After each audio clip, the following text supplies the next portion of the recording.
Good afternoon. My name is Adam Kahn, and this is my half-ass channel. Today is Wednesday? Let me look. January 18th. Markets just closed a little while ago. I'll give my usual disclosure. I'm not a financial planner, I'm not an accountant, and I'm not a lawyer. Please use any information I provide as just entertainment purposes only. If making any financial decisions, please reach out to your financial advocates or advisors for any information on what to invest in. Well, it's quite a down day. Like I had said, I'm a little concerned that people were getting a little overly bullish. Even the currencies had quite a pullback, so I was kind of glad that, I don't know if I mentioned yesterday, something was bugging me. I pretty much lightened up on everything, and we'll see. Well, that's just the trade. I still stand by. You buy every day for your long-term goals, and you just stay with the course. Today I want to talk, though, a little bit about real estate, because I was thinking about that a lot and what we probably see coming. It's hard to imagine we don't have more of a pullback still. I just don't know how big it is. I think the one thing that's different this time is we really don't have the mortgages that we had before.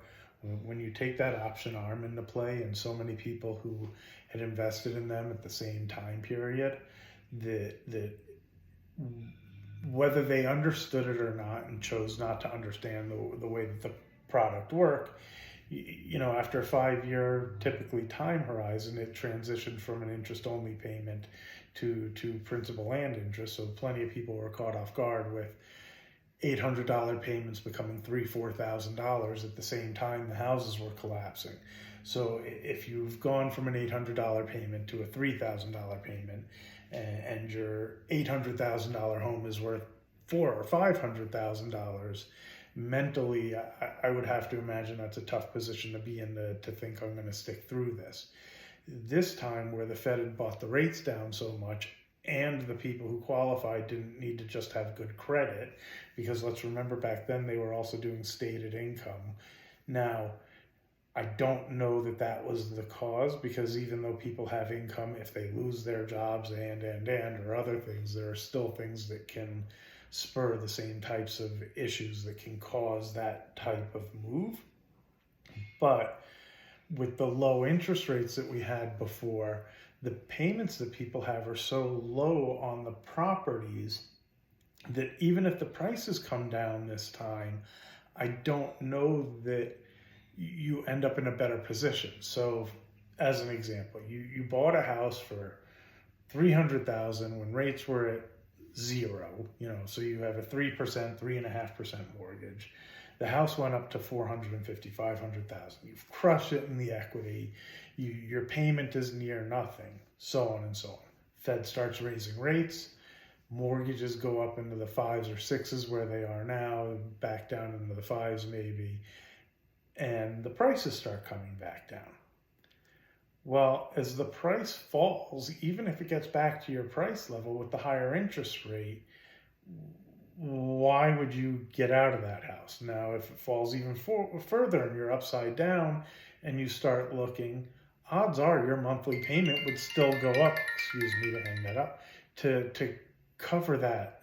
Even the lower house, if the rates stay high, which the Fed has said they're going to at least keep the short-term rates up for a while, that you're going to end up with a less of a house for a higher payment pretty much no matter what. I think that's what's helping the housing market to sustain when it really should be pulling back faster. Now, we do see the inventory increasing, and we also see the buyers decreasing. The one part that I hadn't factored in that I'm thinking about more and more now is all the Airbnbs. So here's the other problem I see going on. There were so many people who crushed it on these Airbnbs that I think they've loaded up on them. My friend of a this one or that one. I've seen enough of them where they were buying homes for $350,000, where they were grossing $150,000 the first year. The returns were so out of control because during COVID, everybody was traveling, and there was a lack of properties available on top of it, so they were getting high nightly rates. They were buying the prices cheap. The rates were low. My guess is if you're running into a position on an investment where your one is working out, if you're making 20, 30% return, let alone you're making 50, 60, 70% return, you're probably buying more of them. And you're probably telling your friends who are telling their friends. And my guess is there's been a lot of this brought onto the market. And I'm guessing that their nightly rents are dropping. I'm guessing that people are traveling less and their bookings are down. And they're going to start to feel a pinch that they didn't see coming because things are slowing. So they're going to have to adjust. And depending on the position that they're in will determine what they do. Either they're in a good enough position that they weather the storm like people do.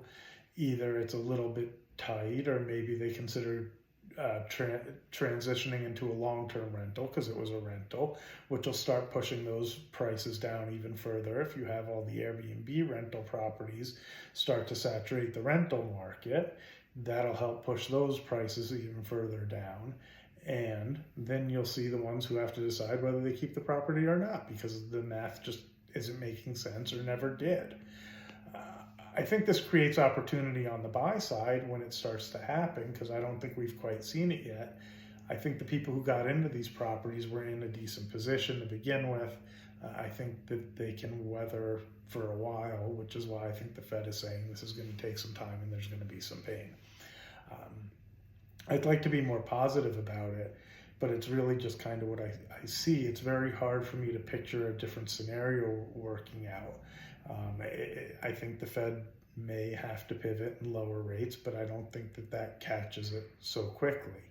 You know, doing mortgages, when I look at Nevada and I think of what people do for a living and the income they make and what I've seen with the monthly payment and where we're stretched to now in my head, you have to get to a balance where people are spending $2,000 to $2,500 a month on a what I would picture a typical home out here. No reason to have prices, no reason anything else, because that varies depending on the rate and everything else. Right now, the cost of that home is running $3,000 or so, and people are spending it because they were having trouble finding other things. As everything plays itself out and things balance back to normal and you have enough property to meet the demand, well, people will be able to afford a more realistic amount to what they make at a typical job. I don't think you're going to see places overpaying just to keep people staffed because we're seeing the layoffs already beginning. I'm guessing the casinos aren't far behind, or some of the other big companies like the tech ones. So like I said, it's hard for me to see a different scenario play out. What I'm hoping is that the Fed's done a good job and the wheels that are still churning, and there's still demand, and people recognize that and get jobs and continue. But I do think that these prices deflate and then the rates come down to settle it down in a more normal position. So that's my take today. I know I strayed away from stocks and talked about real estate a lot, but that was what was on my mind. And quite honestly, I'm going to talk about what I like to talk about.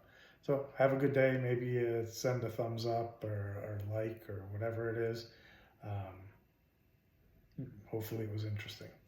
Talk to you tomorrow or the next day.